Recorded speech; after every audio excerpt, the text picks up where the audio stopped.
Hi guys, I'm Saumya and I'm back with another video. So I hope you're all doing well. I make a lot of bookish content on this channel. So if you are a reader and a book lover, then do hit that subscribe button and don't forget to click on the bell icon.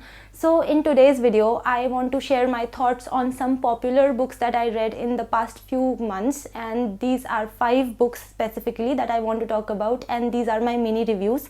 So let's begin. So I will start by talking about Tomb of Sand by Gitanjali Shri, which is, by the way, the English translation, and the Hindi one, the original one, is called Ret Samadhi. So the English translation has been translated from Hindi to English by Daisy Rockwell, and this book also won the International Booker Prize of 2022, and everybody was talking about it a lot back in 2022. So I read this one.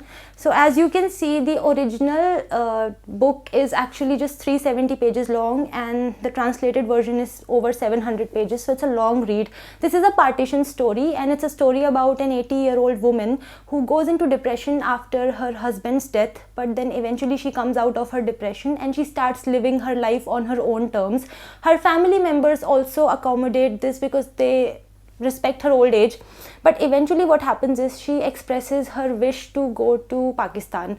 Also, she has a transgender friend named Rosie. What I liked about this book was how Ma, the 80-year-old woman, lives her life on her own terms. Like literally, she throws caution to the wind. There are so many stereotypes that her character breaks in this story, and much to everybody's shock around her, but she doesn't care, and that was amazing. The one thing is that I picked this book up mainly because it's partition literature and I love reading books on partition, but that part comes in very late in this book after a very long wait. Too long, I feel, because the narration style in this book is languid and meandering, and as a result of that, this book slows down. And you must understand that this book is already more than 700 pages long, and to slow it down even further with such narration doesn't help its cause. At least it didn't in my case. For me, sometimes definitely this book became a tiresome read, and I had to motivate myself to pick it up from time to time. In terms of the substance of the story, yes, there is substance, there is content, but it did feel that it could have gotten over way sooner, because there are many reflections in this book. And since the narrative is meandering, I mean, if you enjoy that sort of experience, is good, but in my case, I can only enjoy something like this to a certain extent. The next book is Tomorrow and Tomorrow and Tomorrow by Gabrielle Zevin. So this was one of the books that I was seeing all around me, and because of the unique synopsis, I decided to read this. So this is a story about Sam and Sadie. It's also a story about Marx, but Sam and Sadie definitely take up more space in this story. So they meet as kids at a hospital, and because both of them love playing video games, they become friends, and this friendship goes on for the next few months, but eventually it breaks off. I'll not go into the details of why, but they meet again after many years. There is obviously an instant connection between the two of them because their friendship was genuine, and they still very much love video games. And eventually what happens is they partner up and start making video games for everybody else to play, and they become stars. Their video games are loved by everyone.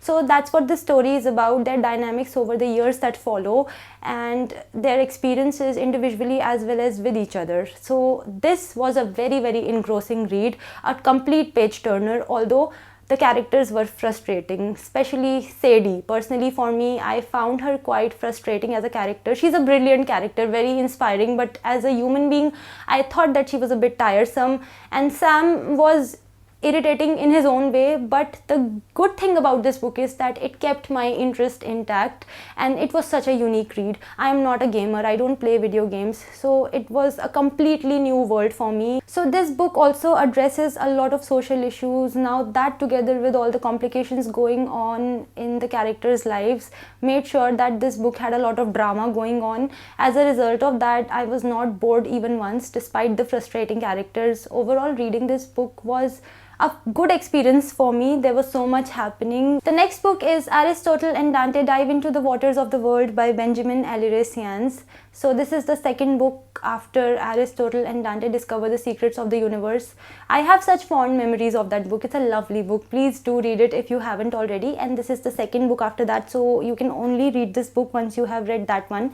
So the events in this book follow the events of the first book, obviously. So Ari and Dante are in the last year of their school, and it's like the story begins during their break and their school year is about to begin. So in this book, the story has been narrated by Aristotle, and he basically develops in terms of his character in this book. We obviously read about Dante as well. We read about Aristotle and Dante and their relationship, young men dying from AIDS. We read about Aristotle getting close with his father, and then his experience of making friends in his school year.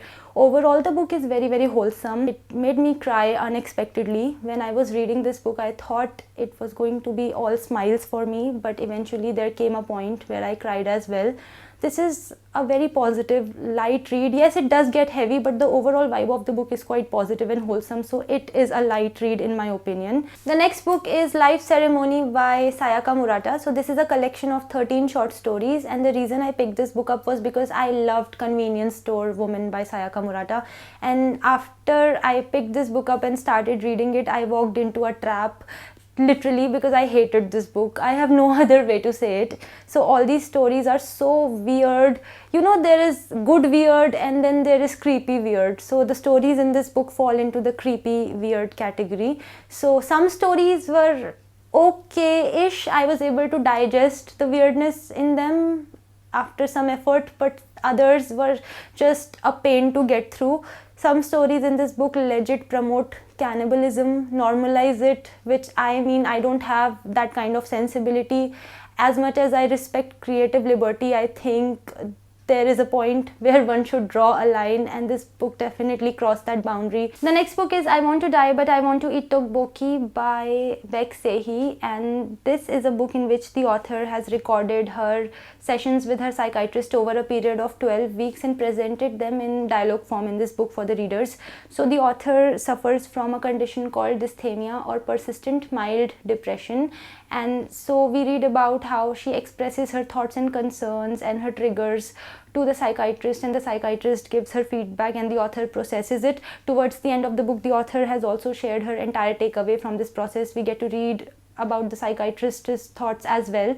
So this book genuinely is a good read in my opinion. It felt like a good friend and a good companion. The sort of times that we are living in, I feel that even if you don't end up resonating with every single thing in this book, there will be some part of this book that you will see yourself in, and that will make the experience of reading this book worth it.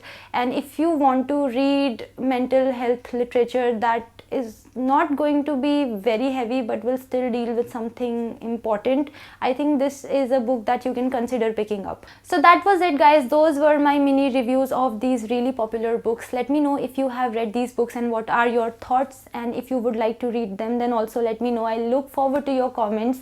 So if you want to connect with me on my social media, the links are in the description. I'll see you very soon next time. Till then, bye bye, take care and stay safe.